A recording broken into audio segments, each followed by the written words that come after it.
सध्या सर्वोच्च न्यायालयात शिवसेना पक्ष आणि चिन्हाबाबत सुनावणी सुरू आहे। निकाल काय लागेल याबाबत सर्वांनाच उत्सुकता लागून राहिली आहे। दरम्यान या सुनावणीबाबत शिवसेनेचे नेते जलसंधारण मंत्री संजय राठोड यांनी प्रतिक्रिया दिली आहे। सत्य परेशान हो सकता है, पराजित नहीं, असं संजय राठोड म्हणाले।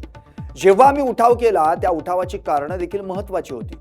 बाळासाहेबांच्या विचारांना घेऊन आम्ही काम करतोय। इतका मोठा उठाव का झाला याचा सुद्धा विचार माननीय न्यायालय करणार असल्याचं मंत्री संजय राठोड म्हणाले। त्यामुळे मला वाटतं सत्य परेशान हो सकता है, पराजित नहीं, सत्यमेव जयते, असं संजय राठोड म्हणाले।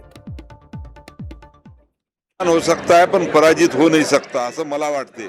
कारण माननीय एकनाथरावजी शिंदे साहेबांच्या नेतृत्वामध्ये जेव्हा आम्ही उठाव केला होता तर त्या उठावाची कारणं ही फार महत्त्वाची होती की वंदनीय शिवसेना प्रमुखाने पूर्ण त्यांच्या हयातीमध्ये शिवसेना स्थापन केल्यापासून जो विचार दिला, शिवसैनिकांना दिला, लोकांना दिला, त्या विचाराला कुठेतरी बाजूला सारून वेगळ्या पद्धतीची शिवसेना जे लोक नेत होते त्या विरोधात आम्ही उठाव केला आणि वंदनीय बाळासाहेबांच्या विचाराला घेऊन आम्ही काम करणारे आहोत आणि त्याच पद्धतीने आम्ही काम करू असा आमचा नारा होता।